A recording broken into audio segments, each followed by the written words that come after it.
game to test it. Okay. This game's fiction. It's not real.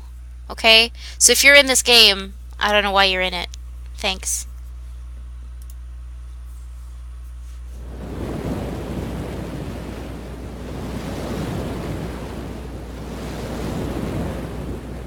I don't get any sound, so I can't tell what's,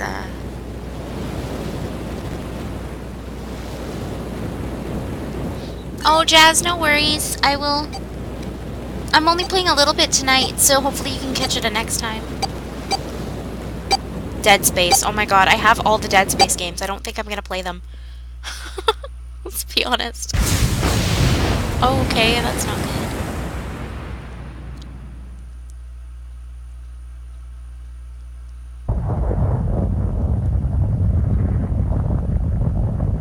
A loud noise startled Junpei awake and his eyes snapped open. Oh, see, I already beat LA Noire, so I'm just going through a walkthrough and doing everything I have to do. Just bam, bam, bam, I know what I'm doing, kind of thing. As they adjusted to the light, he realized that he didn't recognize his surroundings.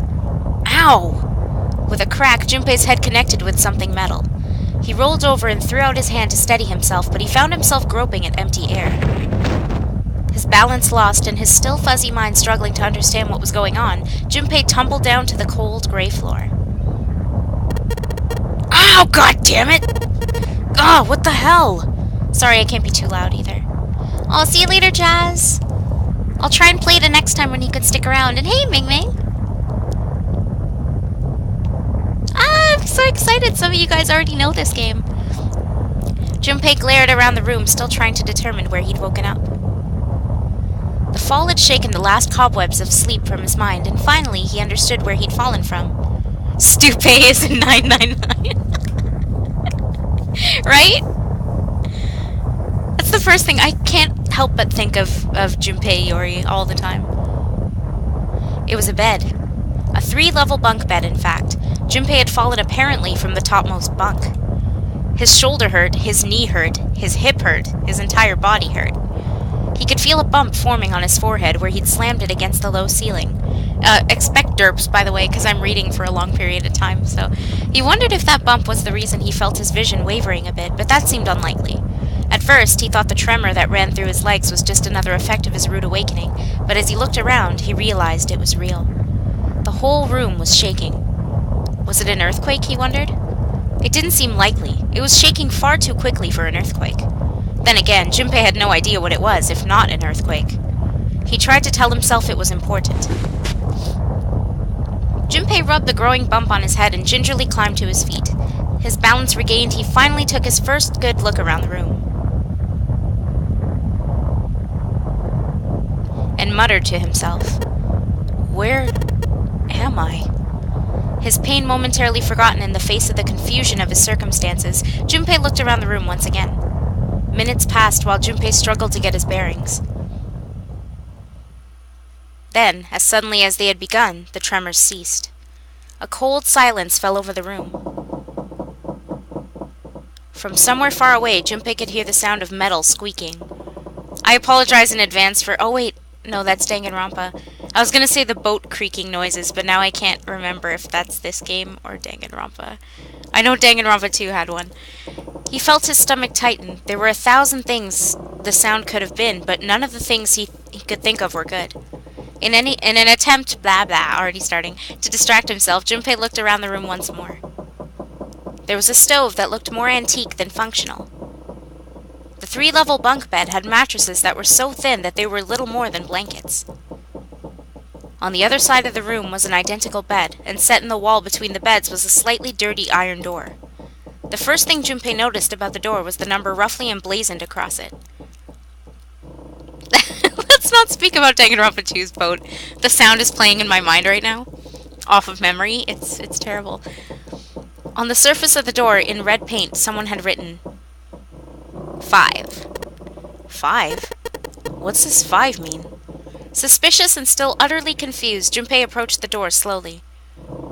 Standing at last in front of the door, Junpei grabbed hold of the L-shaped handle. Oh, let me say right now, I think I'm gonna make this all... Any of the decisions I have to make, I'm gonna leave it up to you guys.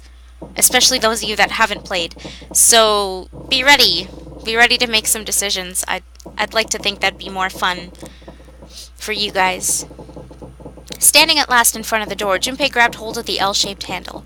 A push yielded no movement, and a pull the same result. A few more tries cemented the truth in Junpei's mind. It wouldn't open. It didn't matter how much he pushed and shoved, the handle wouldn't budge. Next to the door was an odd-looking device that reminded Junpei of a card reader. It didn't take a genius to figure out that the odd-looking device was keeping the door shut. Junpei knocked hard on the door. Hey! Hello? Is anyone there? Open the door! There was no response. Junpei threw his left fist into the door. And stopped. What the hell is this? He wasn't really sure what else to say. On his left wrist was a bracelet of a sort he'd never seen before. In the center was a large LCD display. It looked like nothing else so much as a watch, but it clearly wasn't that. After all, it showed only a single number. 5. That's the same as the door. True, the numbers were the same, but he had no idea what that might mean. All he knew was that it was strange and new, and he wanted it off. Junpei flipped his hand over as if to remove a watch, but the other side of the bracelet was solid. No buckle, no clasp, nothing. I think you might be right about that, Leon. He sighed and flipped the thing back over. There were a number of rivets around the rim of the face. Perhaps. He pushed them, but nothing happened. On a watch, they might be dials for adjusting date or time, but on this bracelet, they did nothing. Junpei was at a loss. What was he going to do? What was he going to do? I'm slurring my words, I'm sorry. Growing more desperate, he began to tug at it. However... Ugh! Damn! It's no good. Damn thing won't come off. A steel ring ran from the face around Junpei's wrist and back into the face. He wouldn't be pulling the bracelet off anytime in the near future. What the hell is the deal with this thing? Frustration and desperation were beginning to mix as the reality of the situation began to dawn fully on Junpei. So much was happening and none of it made sense. Junpei felt as though he were about to explode. Please don't explode, Junpei. Where am I? And why the hell am I here? Why? Why? What the hell happened to me? Oh. Hey! Oh, look at... Hi, guys! Thank you! Hugs are the best way to sneak up behind me and do stuff and surprise me. That sounded weird, but you know what I meant. Hugs are nice. That's the point. It was at that moment that he noticed the window. I almost said the widow. The window was round, rimmed in riveted brass, like a window from an early 20th century ship.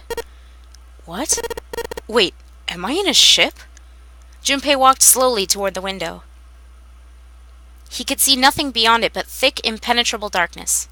Junpei squinted, trying to see something, anything. It was at that moment. Uh-oh. What the... You gotta be kidding me! What the hell's going on here? Again, I apologize. Any yelling the characters do, I can't really emote too well because my dad's doing it. I am doing okay. I just, every time I planned to stream, I would either have to go out, or today I had a migraine for quite a bit. I don't know why. I went out to the mall and did a lot of shopping, and I got a migraine. As a reward, a crack split the glass of the window, and for a moment Junpei stared at it. Then the window burst, and water began to pour into the room. What the hell? God damn it! Junpei yelled and spun around. His feet slipping on the water already coming through the window, he ran for the door. Thanks for asking, though. How are you guys? If you'd like to answer. Hey! Anyone! Is anyone there? Come on, if you're there, say something. They're giving up on you. Oh. There was no reply. As Junpei screamed and pounded on the door, the water began to rise. It was now ankle-deep on the floor and rising quickly toward his knees. Things were not looking good for Junpei. Not good at all. He needed to find a way out, and quickly. Junpei ran a hand across his forehead, brushing the sweat out of his eyes, and looked around the room. It's time to find a way out. Aw, thanks, Remix. Good to see you guys, too. Migraines are terrible. Especially when they're not planned. So we gotta find a way out. Okay. So, during an escape, you can move to different parts of the room by touching the bottom screen, obviously. Since many areas require very exact selection, we recommend you use the stylus. Searching during an escape. I saw it the few times I came on PlayStation. I saw you were watching stuff on Funimation. During an escape, you can touch the background to search anywhere in the room. Areas you can investigate will be highlighted yellow the moment you touch them. Depending on the nature of the location you touch, you might find an item or hint. Begin searching by touching places on the bottom screen. How to move. Touch the triangle icon. Blah, blah, blah, blah. Doing so will change the view. I know how to do this already. I just thought I'd slowly walk you guys through how to escape. But okay. Saving during an escape. Press start. That's what I was trying to do, but it just led to this. The purpose of each escape is to get out of the room. How you do that depends on the room. You'll need to search all throughout the room to discover what you'll need to do to get out. Search for hints and items that may help you find a way out. $8 a month for Funimation. Nice! I mean, currently I'm going to be paying for Netflix. My free month is up. But I'll see how long that lasts, too. So that is the save button. Sweet. I'm kind of nervous if saving will work properly. Really nervous, actually. No, I don't quit. Hopefully it does. I'll check it after the stream. I know specifically where to look, but I don't know if... Let's start here. So, during an escape, you're gonna get items that you can use and stuff like that. We can use the item screen. Click-a-click-a-click. Click-click-click. By the way, if you end up... Like, if you've never heard of this game and you end up liking it, I do recommend maybe trying to track it down. It's really hard to find, but it's really cheap right now. I think it's like $10 for this game if you find it at your local GameStop or something. I recommend doing that. I recommend supporting this series. Why am I rotating this? I don't know. It was the right way, and then I changed it. The nodes got, you know, those triangles in red and those triangles in blue. Okay, that's all it says on that. Touching an item while on the item screen. Yes, so if you have something like a key for a door or a cabinet, you have to have the key down here and then select the door to use it. Yada yada. It's pretty straightforward. Go, go, go, go. Click, click, click. No tutorial for me. I know, I know. Thank you. Okay. Picture frame. An old picture frame. There's a picture of a ship in it. There's screws keeping the back on.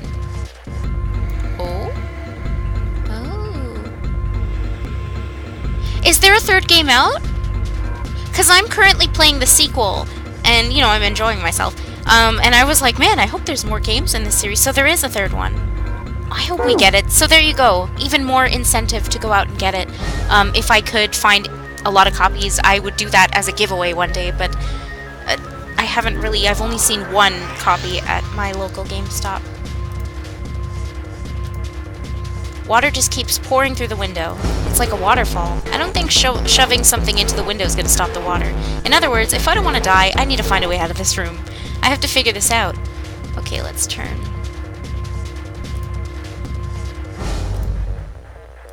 Gotta be something in here. Let's see if there's anything in here. Huh, looks like there is. A key? Yeah, there's a little blue key in the bottom of this pot. Odd. Blue key. We can back out of there. This is the door to the stove. Well, it opens easily enough. Sure wish the door to get out of here was that easy to open.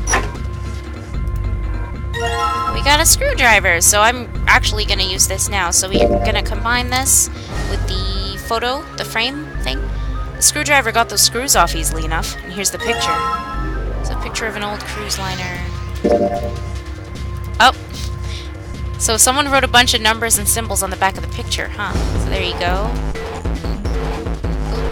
I'm trying to rotate it. Kind of. There we go. perfect right now. I mean, it's probably not going to stay, but it's perfect that we have 9 people here right now. 9 hours, 9 persons. So I already combined items. Yeah, whoops. I'm a bit ahead of them. Oh no, remix! I'm actually happy it's coming out in September, because I'm like, my birthday month again! Yay, Danganronpa! I clicked Game Genie, I'm so sorry. Sorry if you saw that. I accidentally clicked it. Close that. Close it! Go away, I'm trying to play games. I don't know if you could even see it, but it bothered me. Screwdriver, huh? Wonder why that's here. Well, we just found out why it's here. Oh no!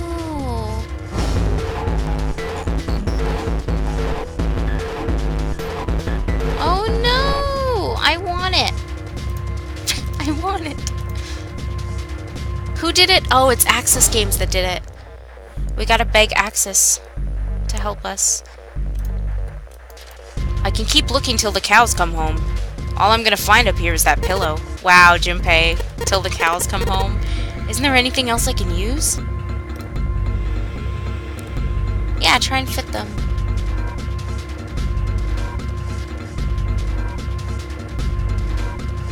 Really? That poor guy, he must be so confused. Like, wait, you said you wanted this and I gave it to you and now you don't want it. Aha! There's a red key here. Junpei grabbed the key and shoved it into his pocket. He intended to leave immediately, but something stopped him. His reflection stared back at him from the mirror, but he had scarcely recognized himself. What's up with my face? His confusion was well justified. His face was drawn and pale, and the dark circles under his eyes made him look as though he was nearly dead. Man, what the hell happened to me? How did I end up here? Even as he said it, something in his mind opened, and a memory bobbed to the surface. It was the last thing Junpei remembered before waking up in this strange room. It was past midnight when he came home. Junpei shuffled up the stairs and opened the door to apartment 201. I clicked. Did it? Oh, inside was his apartment. A small one-bedroom affair that ran him about $630 a month. He moved into it when he entered college, and so far he'd been there for 3 years and 7 months.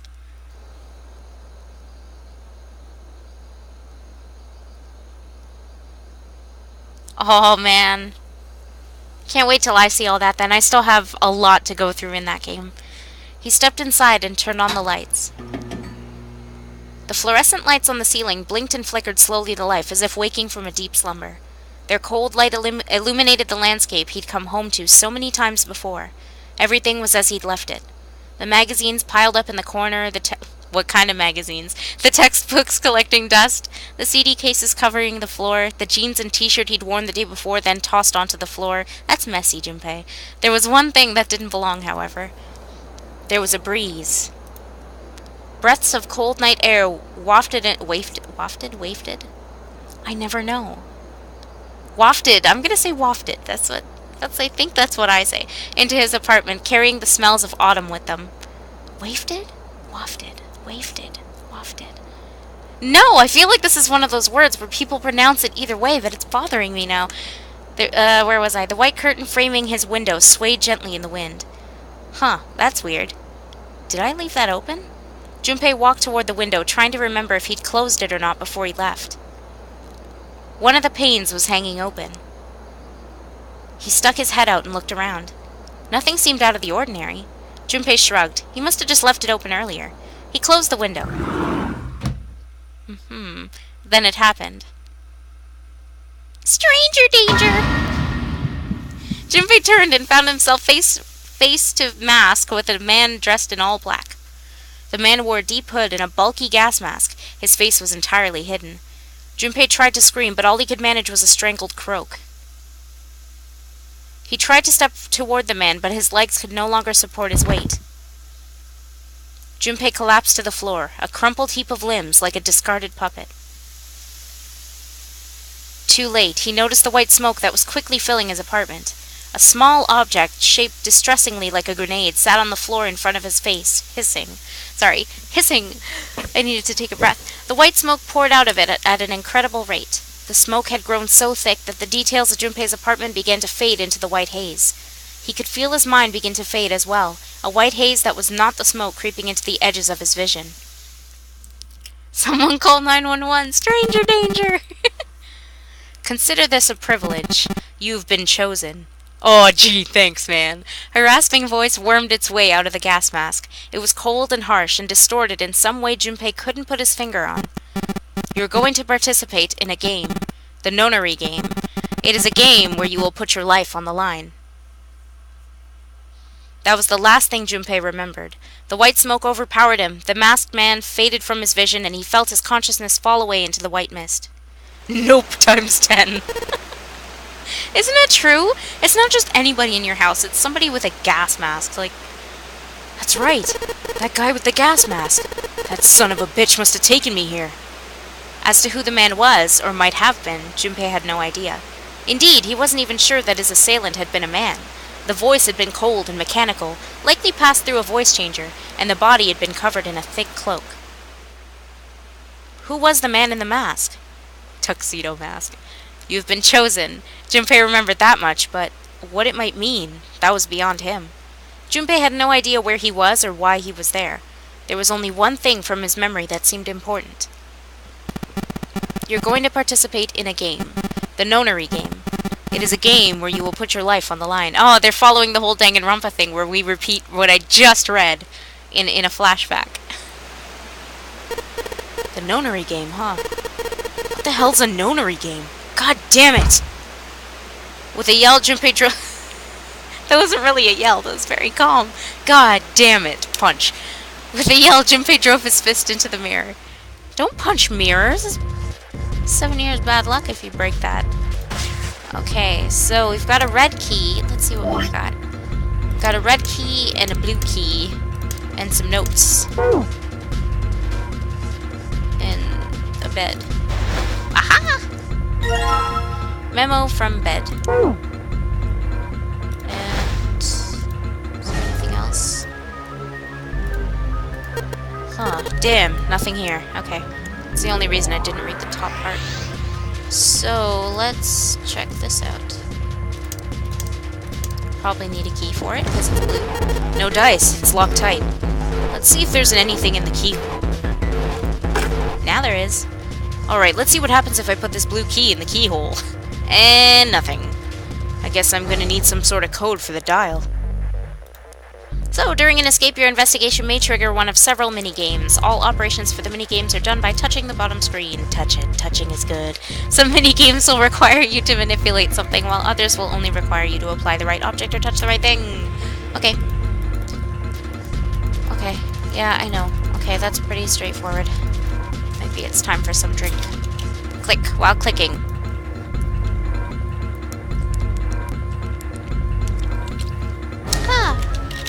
Okay. So I already think it's not opening. Do I have anything that might give me some kind of hint? If I put in the right numbers and turn the key, then it should open. I can already think of something. So we've got this, which is a solid square, and then this kind of triangle. So let's do that first, actually. So the solid square is 0, and that triangle's 2. And then we've got that solid and that. So that's 6 and so 0, 2, 6, 3.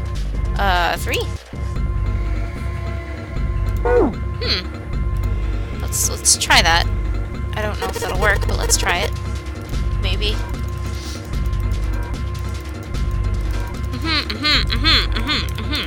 Yes, indeed. 0, 2, 6, 3.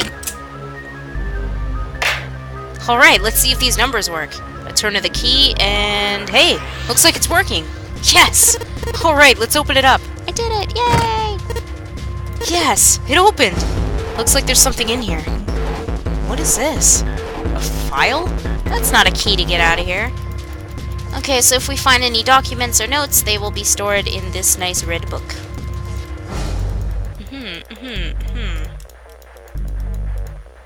Okay, okay, okay. Alrighty. Alright, let's see what's in this file. Digital root. Let's see here. Compute a digital root with the following steps. First, add all the numbers in question to one another. If you end up with something greater than a single-digit number, add the digits to one another.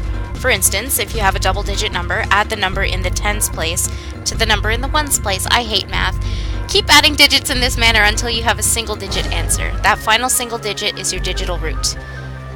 So the digital root of 768 would be 7 plus 6 plus 8 equals 21, 2 plus 1 equals 3. Therefore, the digital root of 768 is 3. The digital root of 1234 would be 1 plus 2 plus 3 plus 4 equals 10, 1 plus 0 equals 1. So do you kind of understand how digital roots work? That's pretty easy, even if you're bad at math. Therefore, the digital root of that is 1. I see, so I just keep adding numbers until I get a single-digit number. Oh, looks like there's something on the back of this thing. A notebook, a pen, a calculator, and a stack of key cards. Huh. Interesting. Looks like some key cards. There's a number written on each card. 6, 7, 8. Does that mean something? 6, 7, 8. So luckily enough, you don't have to struggle through math with your brain or with your phone calculator. They actually give you a calculator that you can use. And you don't even have to do all the calculations, which is really nice. You just have to enter the number you need. And there's a button to figure out the digital root. For example... I don't know which button to press. No, that's not what I wanted to do. No, that's not what I wanted to do. I'm gonna have to fix my configuration, I think. Oh, no. Oh, maybe I just pressed down. I pressed something by accident, I'm sorry. Is it down? It's not down. Is it space? Is it X? Is it Z? Is it C? Is it V? Is it A? A! It's A! It's the A button. Okay, so like, for example, 345, digital root 3. Ta-da! Magical calculator. Oh wait. This is just like the blue briefcase. Yep, there's a lock on this one too, and it's not opening. Yeah! Math. Blech. Senior math classes. Ugh. I was so happy when I didn't have to take math anymore. Not that I hate the thing itself, I am not good at it, I guess I should say, so maybe that's why I hate it. That's pretty much why I hate it, is because I'm bad at it. Alright, let's stick that red key in there. It's not opening. I read that really terribly, I'm sorry. In fact, it's not doing anything at all. Well, alright, I take that back. I guess I can move the dial now. So it looks like I'm gonna have to put in the right numbers and then turn the key. I do that, this thing should pop right open. Let's give it a shot. Well, I can't do... Why are you giving me operation? I know, I just did it with the blue thing. Okay. We're gonna go back for a sec, though. It's not opening, he's gonna say. Because we have to get the hint thing. Okay. So it should be the red part now. So that's... Nope! I pressed the wrong button. 8, 5? 8, 5? Is that right? Yeah, I guess so. 8, 5, 7, 4. Okay. Oh my gosh, really? I just did this. Why would you tell me how to do it again? 8, 5, 7, 4. Did I do it? I didn't get it. That's not it. Try again. Maybe I'm looking at this the wrong way.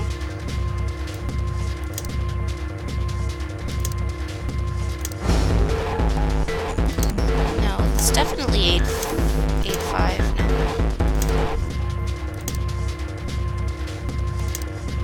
7, 4, maybe 7, 4, 8, 5? Let's try 7, 4, 8, 5.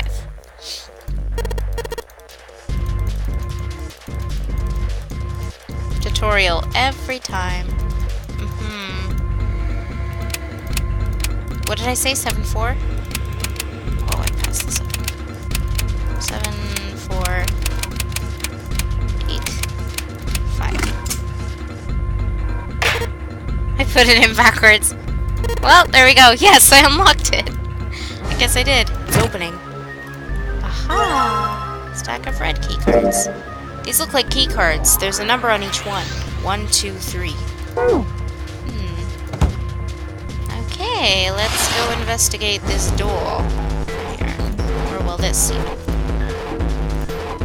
These cards with numbers on them. I'm pretty sure this is where I'm supposed to use them. Alright, let's slide this card and see if it works. And... Are we still doing it? Huh? It's not working? Why? Damn it! No, that's right. I still have cards I haven't used. Let's try the blue. Damn it! Not again! There aren't any more cards in here. I've only got one other hint. Of course! The files! That file said something about a digital route. A digital route. The digital route, huh? How many times are you gonna say digital route? What am I supposed to do with... There's a 5 on that door. Do I have to get a digital route of 5? I'm not really sure about this. Whatever, it's worth a shot. Let's see if this works. I'll just slide the cards that give me the digital route of 5 through the reader. Okay, so we have to touch the 3 cards that give us a digital route of 5. I think I remember what they are. I think. Was it... 6, 7, 1? Ah! Yeah! Alright, I think this is gonna work. There we go, that's a new noise. Huh. Did it just unlock? Well, that light was red and now it's blue. No doubt about it. There's nothing keeping me in here now. Time to go. Yeah, if this was timed, you'd be dead by now, Junpei. Let's be thankful you aren't.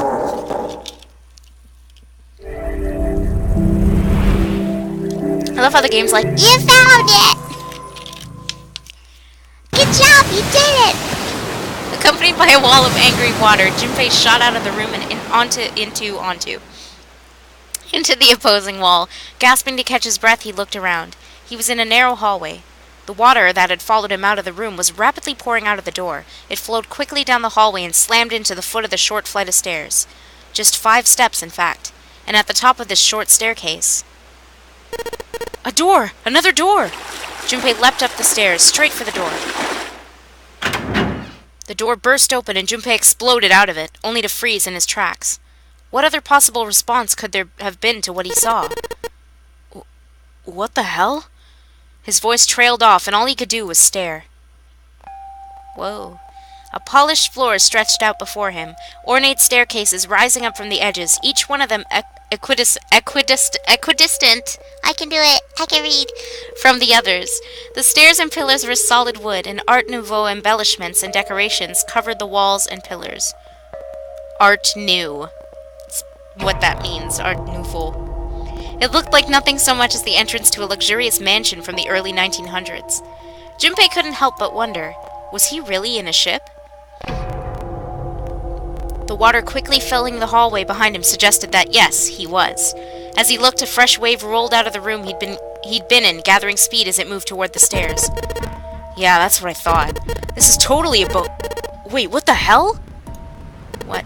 A wave? It's a wave boat! Shit, I gotta get out of here! Junpei spun around, his wet shoes squeaking in protest on the polished floor, and ran toward the tremendous staircase in front of him. Run! C deck. B deck. As he ran, he glanced quickly at the plates mounted on the wall, denoting the decks of the ship. He took the stairs 2 at a time, not entirely sure he would find himself, just as he began to wonder where, in fact, the stairs did lead. Surprise! Junpei saw another person out of the corner of his eye. He stopped short, nearly tripping over the next stair, and looked. It wasn't just one person he'd seen. Here we go, there's more characters now. It's gonna get a little bit more lively around here, not just Junpei talking to himself. On the landing to the left of the stairs, there were 4 people staring at him. And on the right side, 3 more. All told, there were 7 of them. It looked as though they had been on their way down the stairs. They'd stopped short when they saw Junpei, their eyes wide. He'd done the same, of course, and now they stood there staring at one another. Junpei didn't move, one foot placed awkwardly on the next step in the middle of a stride. Who were these people? This entire interaction lasted only a matter of seconds. The woman spoke to Junpei and time began to move again. I guess there's another one of us now. The woman was dressed, Junpei thought, rather like a dancer. Her clothes covered very little and her prodigious jewelry little more. Hey you! Come on! Hurry! With no further ceremony, she ran straight past Junpei and toward the doors behind him. The sudden proximity of a woman with such striking assets left Junpei momentarily stunned. Junpei, stop it. But the others wasted no time and quickly followed the strange woman, who's been charmed by the boobs. The first to pass Junpei was a young man with silver hair. He threw a quick glance in Junpei's direction as he ran, muttering, "One of us, huh?" Following him was an older man, his face calm and without fear. Soft wrinkles sprouted from his eyes, and he came close enough as he passed for Junpei to see wisps of gray in his hair. His composure and shock of hair struck Junpei as rather like that of an elderly lion. That's really true, actually. He does look like a lion. Going up won't do you any good. I love how it says lion. There are 2 doors, but neither of them will open. The next to speak was a girl with pink hair and a high voice. Come on! Aren't you coming? You gotta hurry! Her small hand was wrapped around the wrist of another man. His eyes were closed, almost as though he were sleeping. No! His features were graceful, almost serene, and he was dressed rather elegantly for someone his age. Something about his posture seemed very refined, and Junpei couldn't help feeling he was noble and dignified somehow. He'd certainly never seen one, but this man seemed like what Junpei had always imagined a prince would be like. That's 9 of us, then. All of the cards are in hand. What does all of the cards are in hand mean, he wondered. Junpei opened his mouth as if to ask what the other man had meant. Sorry, I added words there. But the girl with pink hair rushed past him and they were gone. He turned just in time to see 2 more people running toward him. One of them had hair like a bird's nest, and looked as though a stiff breeze might topple him. And the other was a veritable mountain of a man. The scrawny one said nothing and scuttled past Junpei as though he were running from something. Hey, what the hell are you just standing there for? Didn't you hear him? The doors on A deck are no good. We gotta check the doors on B deck. Got it? Now go! He looks like a fish. Before he had a chance to respond, the man laid a massive hand on Junpei's shoulder. With no more effort than Junpei would have used to brush aside a fly, the man shoved him out of the way. Bird hair and fish mountain. Whoa! Thrown off balance by the man in recent events, it took Junpei a few steps to get his bearings. He finally regained his balance and looked up at what the other 7 had been running toward. There were 2 pairs of large iron doors set into the wall in front of him. They looked quite sturdy and each had handles jutting from them. Written across the surface of each door in red paint was a number. The door on the right had a 4, and the door on the left had a 5. They're the same. The guy Junpei had decided to call Silver was mumbling to himself. The room I woke up in had a number on the door just like that. With an arched eyebrow, the lion looked over at Silver. My cell was the same, a number upon the door. I opened it, ran down the hallway outside, and found myself in the rather grand room full of stairs, as I suspect did the rest of you. It was as though the floodgates had been opened. They all began to talk at once. Me too. I did too. Yeah, a door with a number on it. It soon became clear that each one of them had awoken in a room with a locked door and solved a puzzle to escape. They'd all ended up in the same room. Almost as though they'd been guided there. Yes, we all saw the same thing. That's not important. We need to hurry. You think I don't know that, lady? Before the dancer had time to finish, Silver was already running. He grabbed hold of the door labeled 5 and pulled. However... Fuck! It's not opening! This damn thing won't even budge! Move. You're in the way. The mountain grabbed Silver's shoulder and tossed him aside. His path cleared, he took a few steps back, then threw himself at the door. Whoa. Once. Twice. 3 times. 4 times. The door shook as his body slammed into it, but showed no signs of breaking or opening. The mountain threw himself at the door again. Junpei turned toward door 4. Next to the door on the wall was a small box. It looked just like the one that he'd seen in his room next to that door. If it was the same, then this door was likely locked as well. Still, he had to check. Junpei grabbed a handle and threw all of his weight onto it.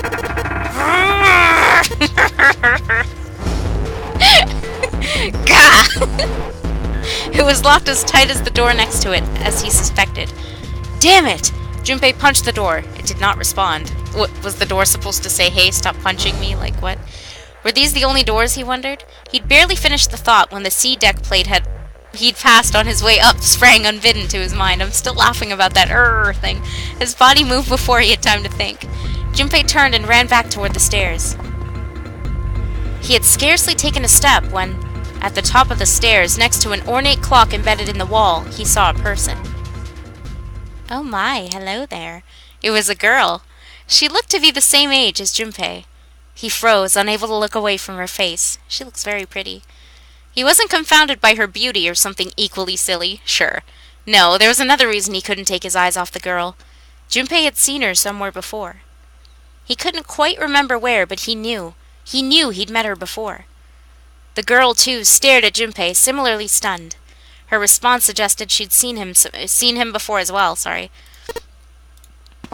Without saying a word, Junpei walked slowly toward her. It's like some kind of romance scene playing out. She didn't move. It was almost as though she was held in place by some sort of magic spell. As Junpei stepped onto her landing, the spell broke. No sooner had he set his foot down than the whole ship shook a second time. Ah! The quake caught the girl unprepared and she fell. Moving on instinct, Junpei leapt to catch her. Or so he thought. Her face was far closer than it should have been, mere inches from his own. He was flat on his back, and she had landed squarely on top of him. The girl seemed as confused as he did, and her face suggested she still hadn't fully recovered from seeing him. For a moment, that seemed to stretch for a very long time, they stared at one another. The ship stopped shaking. Everything was quiet. Water could be heard from the bottom of the ship, lapping faintly at walls and ceilings, but eventually they faded as well. The silence was complete, a thick, muffling blanket. At last, the girl opened her mouth. Oh my gosh! Is that you, Junpei? Junpei. I know it says Jumpy, but I'm guessing it's a play on Junpei, so I'm going to say Junpei. Because then why would it be Jumpy? Junpei, Junpei. Her words echoed through Junpei's head, and suddenly his memory returned. Akane? Why hadn't he realized it before? The girl was Akane Kurashiki. She and Junpei had been friends in childhood. They'd gone to elementary school together for 6 years. But what was she doing on the ship? Her soft eyes were only inches away from his own. He could feel the warmth of her face. Feelings he'd thought long forgotten began to work their way to the surface. He could feel his face heating up. At that moment, this is a lot like Naegi and Maizono, isn't it? A speaker crackled to life, and a cold, eerie voice filled the room. Welcome aboard. I welcome you all from the bottom of my heart to this, my vessel. With the voice's invasion, the spell between Junpei and Akane was broken, and all hints of burgeoning romance suddenly forgotten. They hurriedly untangled themselves from one another and struggled to their feet. Aw, damn. Cock-blocked. Their 7 companions had heard the voice as well, and many of their faces had gone pale. They looked around frantically, desperate to locate the source of the voice. At last they found it. A speaker set in the ceiling. I am Zero, the captain of this ship. I am also the person who invited you here. The voice was harsh, totally harsh, obscured occasionally by the crackle of static. But Junpei recognized it. How could he have forgotten it? It was the same voice he had heard from the man in the gas mask. Hey, asshole! What the hell is this? Come on out here. I want to get a look at you. What do you mean to do to us? I mean to have you participate in a game. Some of you, I know, are familiar with this game, the Nonary game. It is a game where you will put your life on the line. Nonary game? What the hell's that? The voice continued, implacable. The rules of the Nonary game can be found upon your persons. I almost said your persona. They are simply rules. Read them. Nonary game? Hey, there's something in my pocket. Check this out.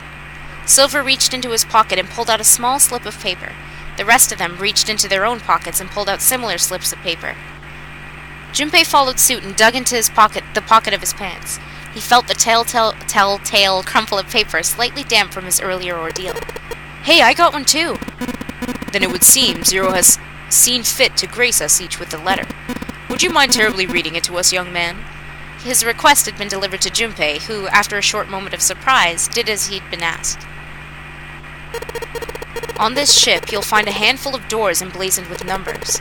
We'll call them the numbered doors. The doors in front of you are a pair of the same. The key to opening these numbered doors are the numbered bracelets that each of you possess. Should you total the numbers on your numbered bracelets, and find that the digital root of that number is equal to the number of that door, the door will open. Only those who have opened the door may pass through. There are, however, limits. Only 3 to 5 people can pass through one numbered door. All those who enter must leave, and all who enter must contribute. Or contribute. You can say it either way. Bracelet, Junpei figured, had to mean the bulky thing on his wrist. He glanced around. It looked like everyone else had one as well, and had come to much the same conclusion. The purpose of the game is simple. Leave this ship alive. It is hidden, but an exit can be found. Seek a way out. Seek a door that carries a 9. Junpei had reached the end of the letter. There was a long moment of silence, and then the speaker crackled to life once more. There is one last thing I must tell you. As you have no doubt surmised, this ship has begun to sink. On April 14th, 1912, the famous ocean liner Titanic crashed into an iceberg. After remaining afloat for 2 hours and 40 minutes, it sank beneath the waters of the North Atlantic. I will give you more time. 9 hours. That is the time you will be given to make your escape. The voice finished and the speaker went silent. The sound of a bell tolling echoed through the halls. It came from the dance hall adjacent to the stairwell. It took those assembled on the stairs mere moments to trace the sound to an antique clock embedded in the wall. 7, 8, 9. The sound of the 9th bell faded away. The 10th never came. That meant the time was 9 o'clock. Most likely 9 o'clock in the evening. When Junpei had peered out the window of his cell, he'd seen nothing but blackness. It had to be nighttime. If that was the case, then then they would need to escape by 6 a.m. the following day. Now it is time. Let our game begin. I wish you all the best of luck. The speaker went silent and did not speak again. Silver yelled at the speaker with language coarse enough to embarrass a sailor, but the rest of Junpei's companions were silent, deep in thought. So this is how they tested the Apple Watch before. It's the Apple Watch. Junpei too was consumed by his thoughts. There was a great deal he didn't understand. Who was Zero? What was the nonary game? Why had he chosen to make them part of it? Was he a criminal who took delight in playing with his victims? Or did he have some other purpose? And why had Junpei been chosen as part of this insane game? Why had any of them been chosen? But one question was foremost on his mind. Akane. They hadn't seen one another since elementary school. Why had she appeared now?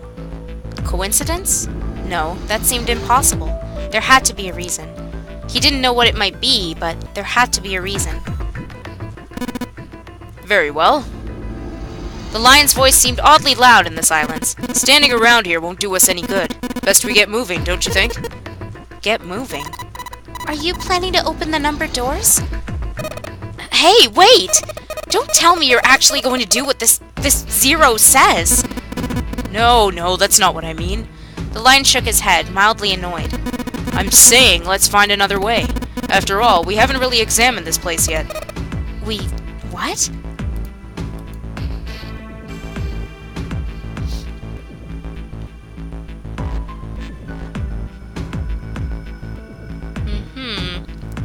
Their separate investigations finished, all 9 people returned to where they'd left one another. Don't worry, by the way, I have a certain cutoff point that I'm gonna go to.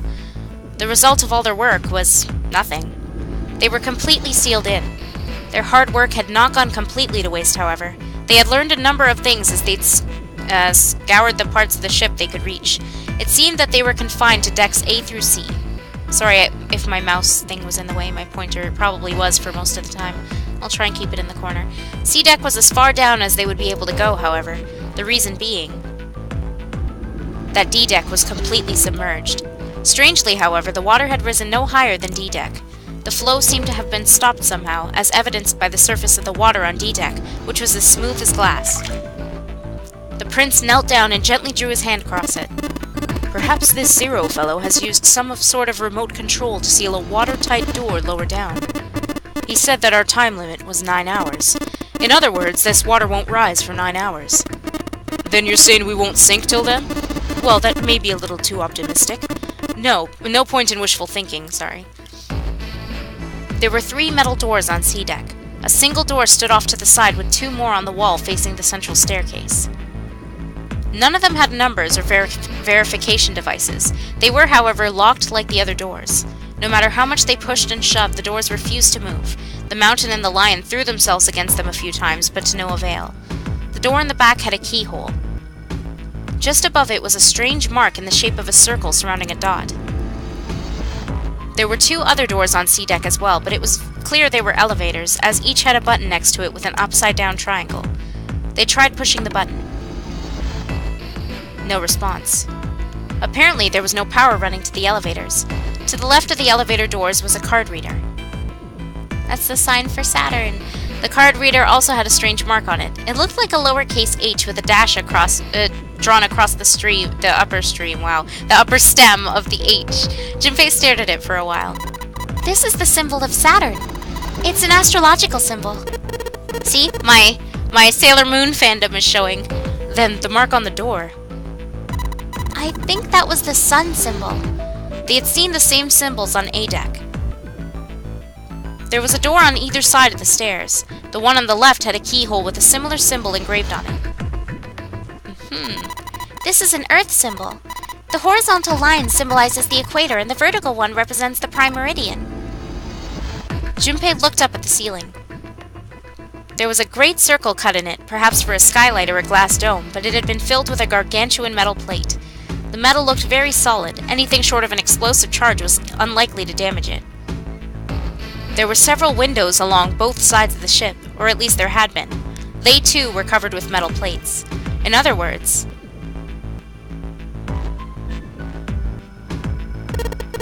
we're trapped. All the exits go nowhere.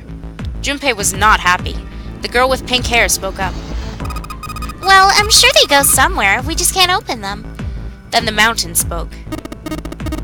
You don't know that. For all we know, they just open to walls or take us in circles. The prince did not agree. No, I'm sure they go somewhere. Otherwise, what point would there be? And we can open them. Well, 2 of them, at least.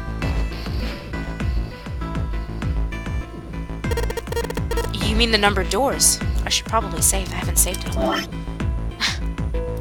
Yes.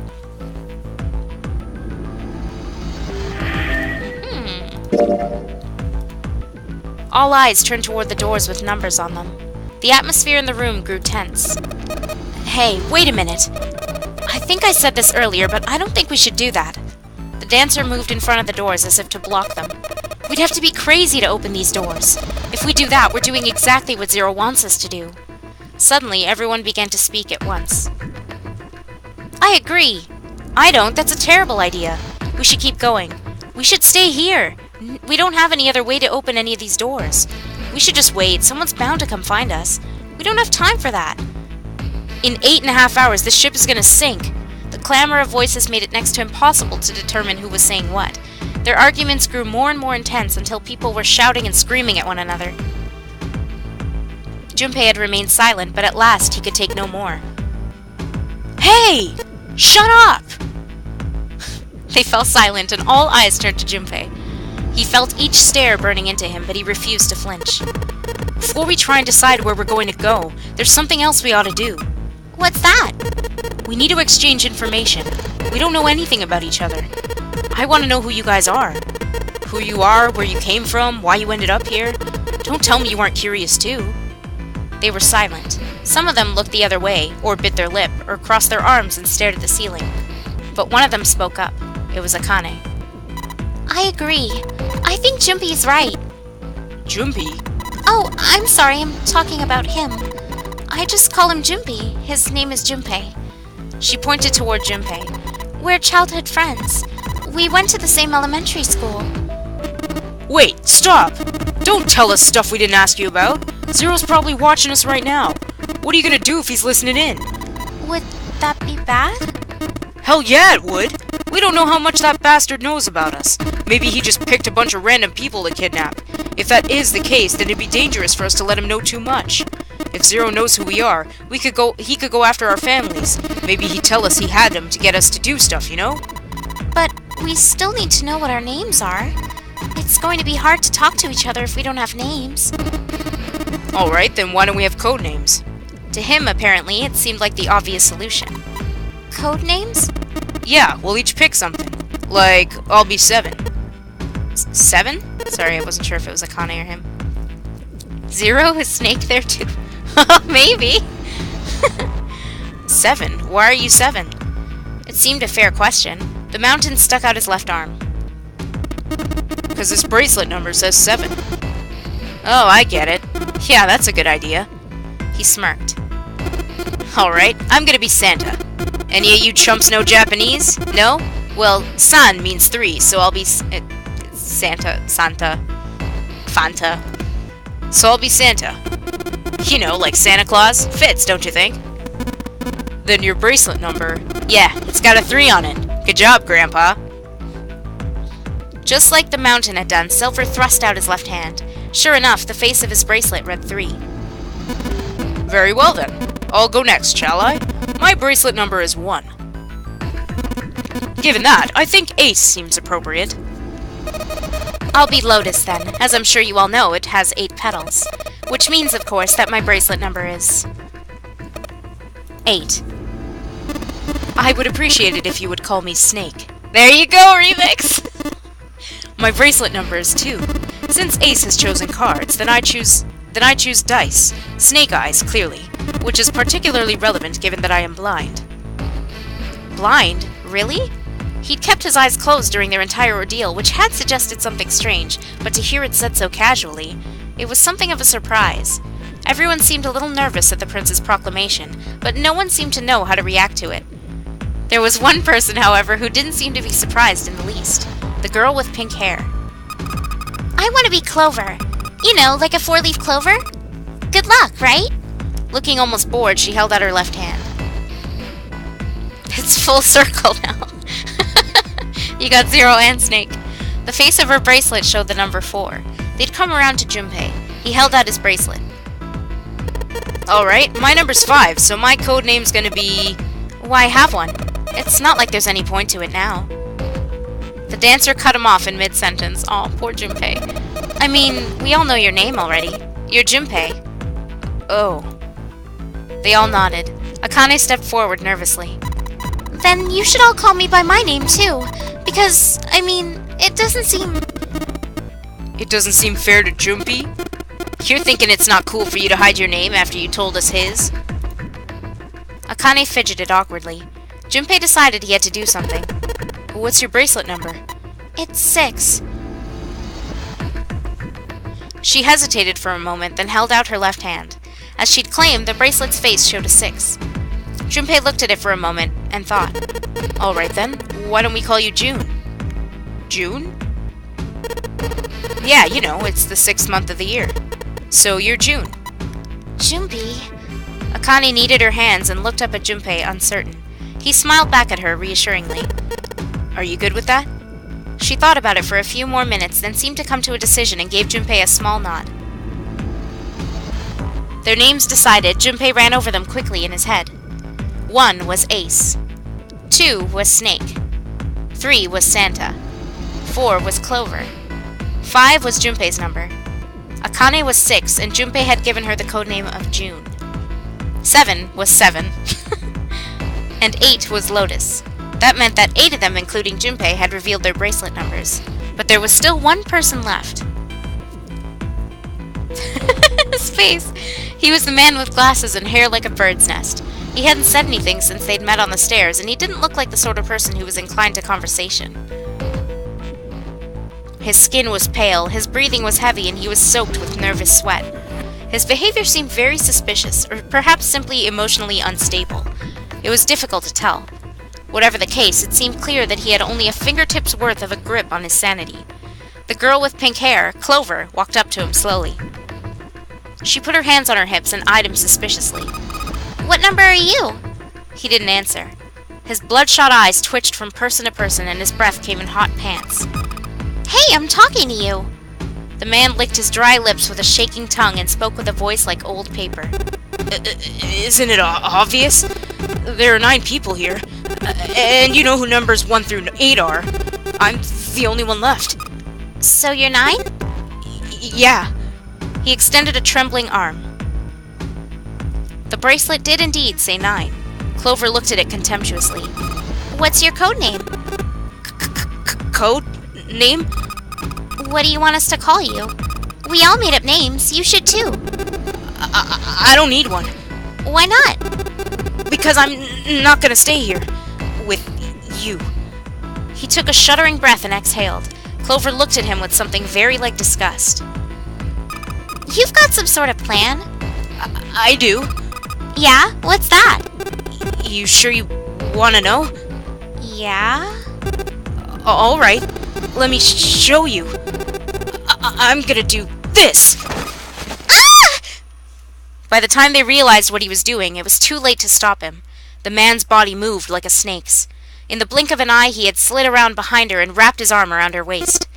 Hey, what the hell do you think you're doing? Silver, Santa, leapt forward toward Clover and the 9th man. He was halfway there when... Stay back! Suddenly, the man's hand dove into his pocket. It came back out with a knife. A pocket knife. He held it to Clover's pale, quivering neck. If you get any closer, I'll cut her open. Santa skidded to a halt. He snarled at the scrawny man with the knife and gritted his teeth. Yes, that's right. The man's smile was neither friendly nor reassuring. Sweat poured down his neck, soaking the collar of his shirt. Clover, are you all right? The prince, Snake's voice sounded oddly concerned. Yeah, I'm fine. Her voice shook, making her words even less convincing. What the hell are you trying to do? I told you. This is my plan. What are you gonna do with her, you sick son of a bitch? Don't worry. I'm not gonna do anything to her. If she just does what I tell her to, I'll let her go. He started to move backwards, slowly keeping his grip on Clover. Keeping their distance, Junpei and the others followed. Eventually, the man reached the wall. He gave a start as his back touched it, then glanced around quickly and spoke. Verify. Huh? The left. Look on your left. Do you see the device on the wall? Place your hand on the scanner panel, the round part. What if I don't?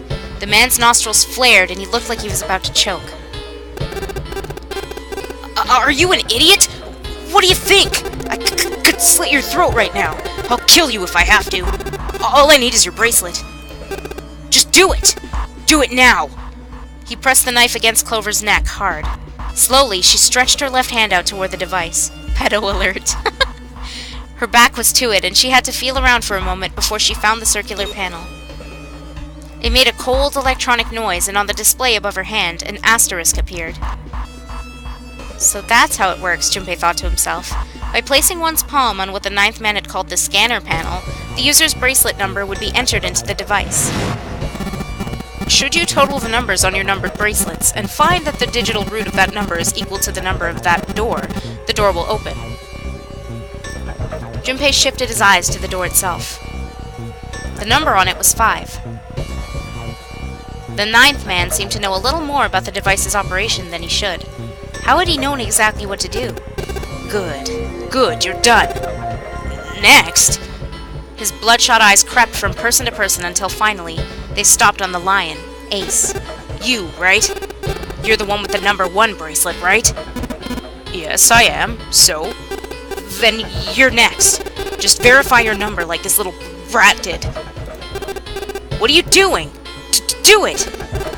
Don't you care what happens to her? Okay, just calm down. Ace held up his hands, palms out. The ninth man jerked his chin toward the device. Slowly, cautiously, Ace moved toward the device. After what seemed like an agonizing eternity, he reached it. Now, verify. Ace nodded and placed his hand on the scanner panel. The device beeped again and a second asterisk appeared. Now the device had Clover and Ace's numbers. 4 and 1. 4 plus 1 equals 5. The same as the number written on the door. But it wouldn't open just yet. Only 3 to 5 people can pass through one numbered door.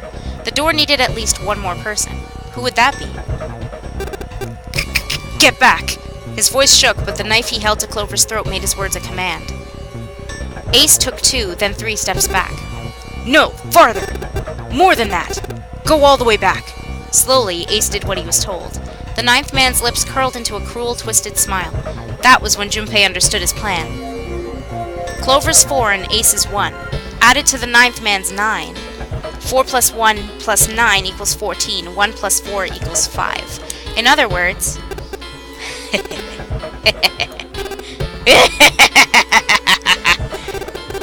Thank God you were all so cooperative. Now I can get out of this nightmare. He pressed his own hand against the scanner panel. A third asterisk appeared on the screen. He dropped his hand to the lever on the side of the device and pulled.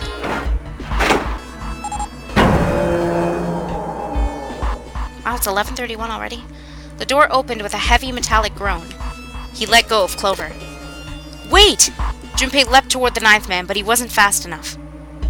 The man shoved Clover. Ah! And hopped through the door. Okay. Have a good one, guys. I'm going off ahead now. Well then. Goodbye. He raised his hand and waved, a twisted smirk on his face. Then he was gone. The door ground shut with a dull clang of metal on metal. Clover! Are you all right? Snake ran to Clover's side as she lay on the floor. I'm fine. She climbed unsteadily to her feet, and once there, leaned heavily on Snake's shoulder for support. Junpei ran to the door. The others followed him. Several pairs of hands grabbed hold of the handles and pulled. They grunted and strained, but... Shit! It won't budge! That was when Lotus, the dancer, spoke. Her voice was quiet. Do you hear something? Like what? Like some sort of beeping. Junpei pressed his ear against the cold metal of the door. The others did the same. You're right. I can hear it too. What is it? Then they heard something else. It was the ninth man. Shit! Why isn't it stopping? God damn it! You lied! Lied? This wasn't supposed to happen! This is wrong! This is wrong! His voice shook with fear. Safe on the outside, they stepped back from the door and looked at one another. What's happening in there? Open the door! Please! I'm begging you! Help me! Please, get me out of here! Get me out of here! Junpei grabbed hold of the device. He slammed his hand on the scanner panel. Nothing happened. Why didn't it register him? He looked at the display where the asterisks had shown up. It said engaged. Oh my god, there's no time left! Listen, I was lied to! He lied to me! He put me in here! It was him! He killed me! It was him! God!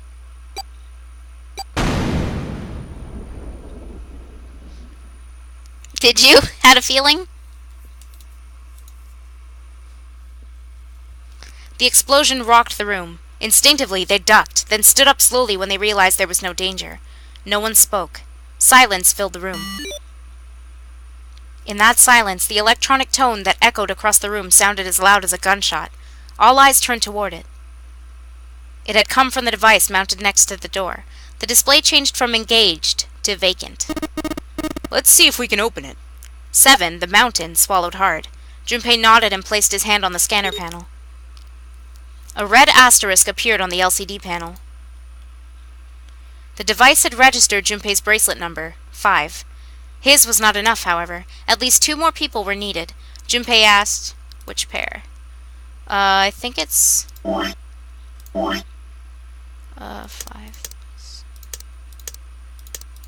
Yep! Got it. So it's Snake and 7. Snake, 7, you think you could give me a hand here? The pun was a little too on the nose, but the mood was still grim. Ah, good of you to remember that too, Remix. Both Snake and 7 lifted their left hands silently. Slowly, each of them placed their hand on the scanner panel. 5 plus 2 plus 7 equals 14. 1 plus 4 equals 5. They'd fulfilled the conditions. If they were to pull the lever on the side... Are you guys ready? I'm gonna open it. Junpei grabbed the lever and looked back over his shoulder. They stiffened and nodded. Junpei nodded back and set his mouth in a grim line. Then he slowly lowered the lever. What are we in for?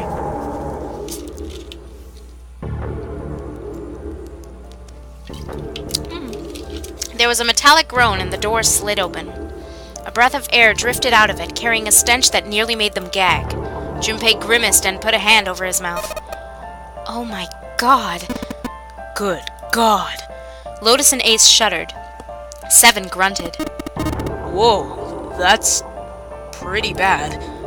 Even Santa's voice shook. He blew up. It appeared that Santa was right. The hallway on the other side of the door was splattered with chunks of torn flesh and dark red blood. She's screaming. I can't do it. Sorry, it's late. She's all like, ah! The shriek echoed across the room. It had come from June. Then her strength left her and she dropped. As Junpei turned to catch her, the door groaned shut.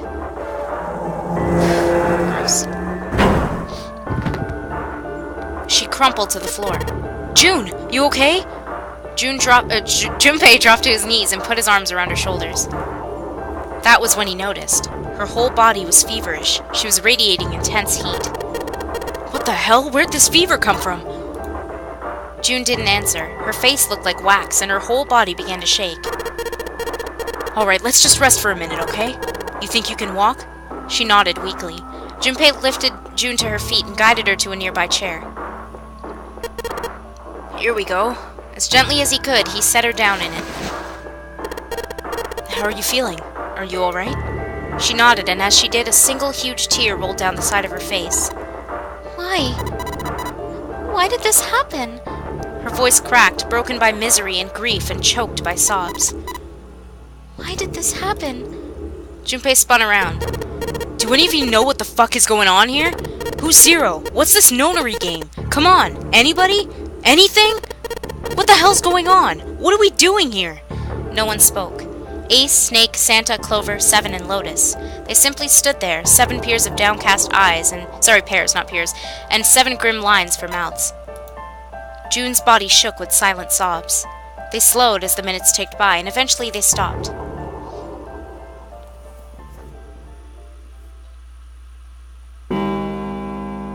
Then suddenly, in the cold, heavy silence that had enveloped them like a thick fog, a bell began to ring.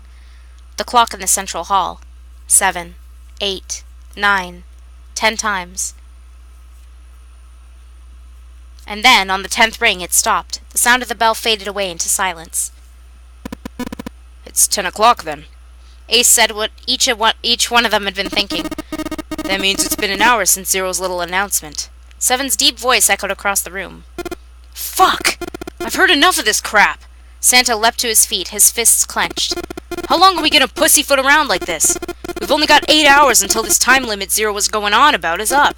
Let's get going already. Go! Go! Santa's outburst fell on deaf ears. No one seemed to agree with him. They stared back at him, their eyes blank and their faces tired. Finally, Lotus spoke. No, I refuse.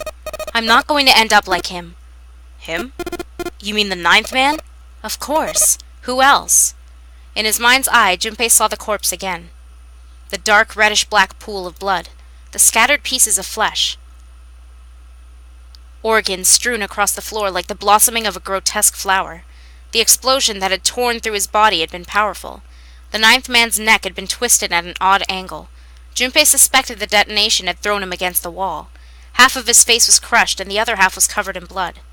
Most of his abdomen had been emptied either by the explosion or by gravity. He had landed on his back, and stark white ribs jutted up out of his chest like the legs of some sort of macabre crab. I don't know how to say that. That's disgusting, though. Junpei felt something flip in his stomach. I think he just screwed up. Eyebrows went up, and Santa continued. He probably set off some sort of trap, and that killed him.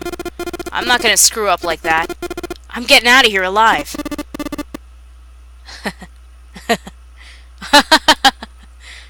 Whatever Snake was laughing at, Santa did not find particularly humorous. What's so goddamn funny? Oh, my apologies. You were just so very confident. I couldn't help myself. What the fuck? I think you've mistaken the situation. Huh? The ninth man's death. It had nothing to do with a trap, or at least not the sort of trap you imagine it did. Then he broke one of Zero's rules. That was why he died. Quite simple if you think about it. You still don't... Alright. How about you take a moment and think back to what Zero said? Specifically, what did he say about the number of people? He said only 3 to 5 people can pass through one numbered door, right? And after that? You've forgotten the relevant part. What did Zero say? Santa furrowed his brow in thought. Junpei thought back. Zero said that everyone who verified had to go. All those who enter must leave, and all who enter must contribute, right? I think it was something like that. Whatever it was, it means that groups of less than 3 or more than 5 can't go. Can't go through. That is correct. A gold star for you, Junpei. Snake inclined his head toward Junpei. The ninth man, however, broke that rule. He tried to pass through a numbered door by himself. That was why he was executed. Then Zero's watching us from somewhere? Making sure we don't break any rules? Oh, I'm not so sure of that. Why not?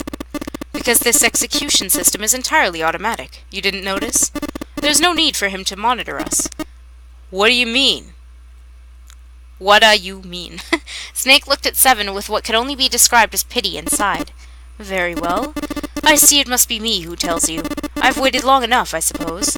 I had hoped Zero might spare me the trouble, but that seemed increasingly unlikely. He couldn't see them, of course, but perhaps Snake sensed the confused eyes upon him. When Ace spoke, he gave words to everyone else's thoughts. Do you know something? Well, I know a great many things, but yes. What is it you know? Here. Snake removed a card from the pocket of his jacket. With a flourish, he presented it to Ace, who took a close look at it and spoke. Come on now, what's the point of giving me this? Gimme that. Santa snatched the card from Ace, but his expression of disgust quickly turned into one of confusion. Huh? The hell is this? Seven tugged it out of Santa's hands. I see. The card went from Seven to Lotus, from Lotus to June, and finally to Junpei. He looked at it and understood. This is Braille. Braille, the written language of the blind. The card was covered with small embossed bumps. Junpei could recognize it, but he certainly couldn't read it. Sorry, guys, I can't read this. Junpei handed the card back to Snake, who nodded at him with a small smirk. Okay, that was fun. What's so important about that card? I found it in my pocket. I can only assume it is a message from Zero. From Zero? A message? What does it say? Suddenly, everyone was crowding around Snake, desperate to hear what the message said. Santa especially looked as if he were about to grab hold of Snake and shake the answers from him. Snake raised his hand. Calm down now. No need to panic. You don't need to force me, I'll read it. Junpei swallowed hard and waited for him to start. He was not the only one. Presently, Snake began to read, his voice calm. His fingers glided over the tiny bumps as he spoke. Bracelet number 2. Since you are not blessed with sight, I shall bless you, and only you, with information. I shall tell you of the function of the red, of the dead, and of the bracelet. The red is the recognition device. It will verify your number. Beside every numbered door, you will find a red. The dead is the deactivation device. It does exactly what it says. Once you have passed through the numbered door, you must use the dead to stop the detonator in your bracelet. But perhaps you are wondering, what does this detonator detonate? I am afraid this may be something of a surprise. I have placed a small bomb inside of you and the people whom you are about to meet. You swallowed it while you were unconscious. I have no doubt that by the time you read this note, the bomb will have passed through your stomach and found its way to your small intestine. In other words, you will be unable to regurgitate it. I suggest you do not try. As I mentioned before, the bracelet on your left hand contains a detonator. Think of it as a remote, fuse, or timer for the bomb in your body. There is only one condition which will cause it to detonate. That condition is that you enter a numbered door. Once you have done so, the timer will activate, no matter who you may be. You will have 81 seconds. If, after the time, the detonator has not been deactivated, it will send a signal to the bomb in your body, instructing it to explode. In order to deactivate the detonator, every person who verified their number at the red must also verify their numbers at the dead. Once all numbers have been verified by the dead, you need only pull the lever at its side and the countdown will cease. Anyone who does not verify their number at the red will find themselves unable to verify their numbers at the dead. That is to say, if you should pass through a numbered door without verifying your number first at the red, in 81 seconds you will be dead. You must also keep in mind that the numbered doors will close automatically after 9 seconds have passed. So long as the doors open, the dead will not function. You would do well to remember this. Lastly, let us discuss how to remove the bracelets. There are only 2 ways to do so.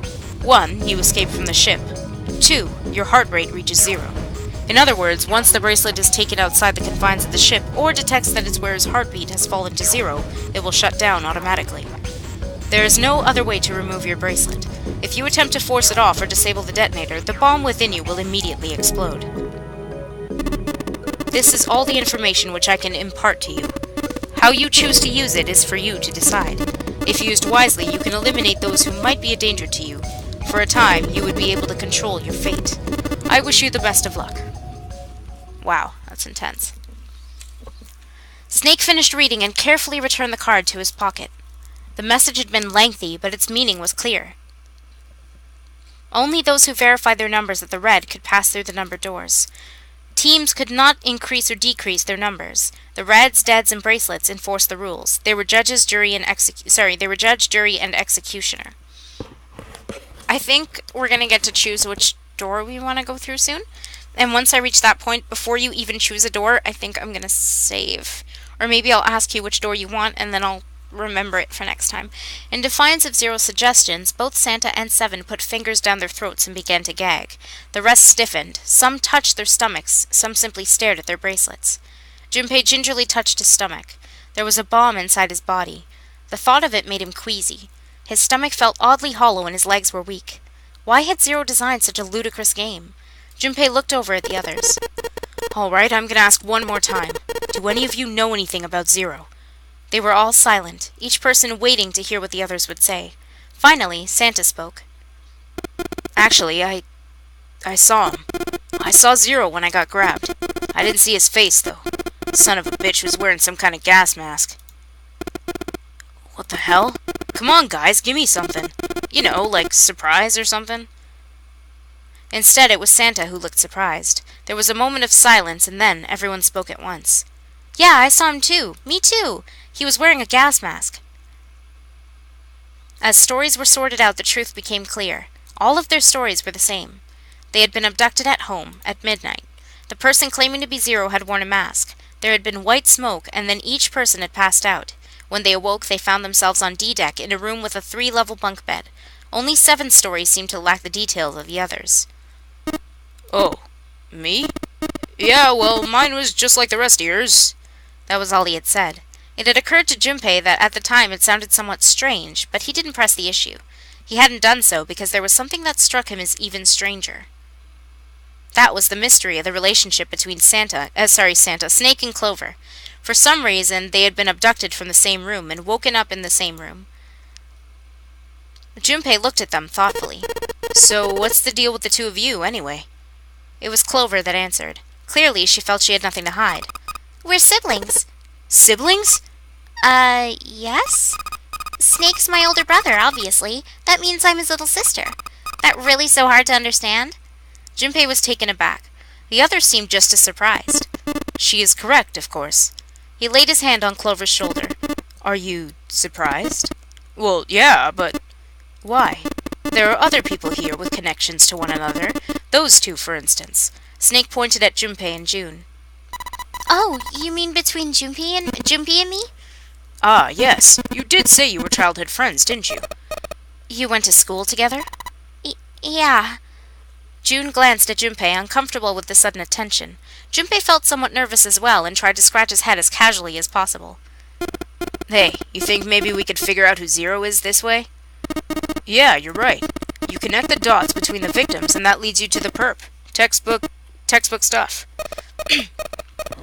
Junpei, June, does any of this ring a bell? Ring a bell? Ring a bell? They looked at one another, and like it was staged, they both tilted their neck at the same time. Well, perhaps you went to school with the son of a multimillionaire. A multi-millionaire? Son? Well, someone bought this boat and set up all of this. Whoever Zero is, they must be incredibly rich.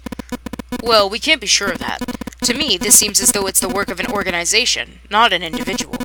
Zero's most likely simply the representative of a larger group. What sort of organization? It could be a number of things. An army, perhaps, or a research group. Perhaps this is all some sort of psychological experiment. If it is, then it's a pretty fucked up experiment. I mean, come on, a guy's dead. The word dead hung in the air, heavy and ominous. The room went quiet again. I don't know who the hell this Zero asshole is, but I know for sure he's gotta be pretty fucked up in the head to do all this. If this was all one guy, then he's got some serious issues. Even with the specter of death hanging over them, their discussions continued for some time. In the end, however, they learned nothing. By the time they finished 1.5 of their 9 hours were gone. Or 1.5. All they had to show for it was impatience. Man, look, we only got 7.5 hours left, okay? You really sure you want to just sit around? No one was willing to argue this time. Very well then. There's only one way for us to proceed. Sure not gonna be fun running around knowing we gotta jump when Zero says jump. Well, it's stupid to just sit around here doing nothing. Thanks to Snake's card, at least we have some idea of how this all works.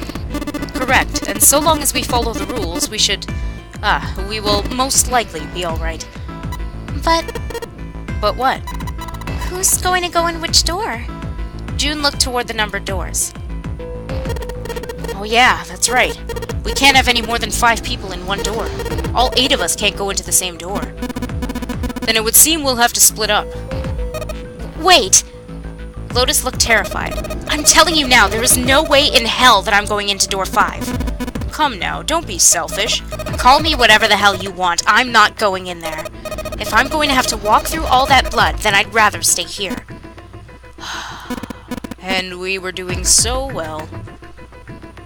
Ace shook his head sadly. Sorry, but I ain't going in there either. Someone else can go into door 5. Oh, Santa, not you too. Hey man, I just bought these shoes. If you think I'm getting some creepy dude's blood all over them, you got another thing coming. That was the last straw. What the hell, man? Weren't you the one who kept saying we should get going? Yeah, so? Doesn't mean I wanted to go into door 5. Oh, God. There was an awkward silence. Finally, Seven spoke. Fine. I'll go into door 5. I can't go in there alone, though. Anyone else willing to come with me? There was another long silence. This time, Snake was the one to break it. I'll go. What? I've been streaming for like, almost 2 hours now, I think? Or an hour, or I don't know. But yeah, hello Brown, sorry. Don't worry, you'll be fine. We may part now, but I'm certain we'll meet again later. How do you know that? Because I do. That's not an answer! If you're going, I'm going too! I'm going into door 5! What am I going to do with you? There's nothing you have to do. Ace stepped forward. If I join you, the problem is solved, correct? 7 is 7, and Snake is 2. And if you add Clover's 4 and my 1, the digital root will be 5. 7 plus 2 plus 4 plus 1 equals 14. 1 plus 4 equals 5. Oh, it works perfectly! The 4 of us can go into door 5. Wait, what about the other 4? What's their digital root gonna be? Junpei did a quick mental calculation. Lotus, Santa, June, and Junpei remained. Their bracelet numbers were 8, 3, 6, and 5. 8, 3, 6, 5. What would their digital root be? Let's do 8 plus 3 plus 6 plus 5. Oh, plus 8. I guess 8 didn't register the first time. 3, 6, 5, 8. It would only be... Oh, it would be 4. So I guess that works?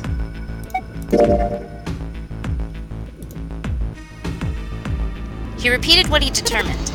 It's 4. Add up our 4 bracelet numbers and the digital root is 4. Then we can go into door 4. Yeah, that worked out well. Junpei ran over the team assignments in his head one more time. 4 people would go into door 5. 7, Snake, Clover, and Ace. 4 people would go into door 4. Lotus, Santa, June, and Junpei. Junpei had to ask himself if the teams were what he really wanted. Beyond door 5 was what remained of the 9th man. He never wanted to see that thing again, but something in him said it would be unwise not to examine the corpse even a little closer.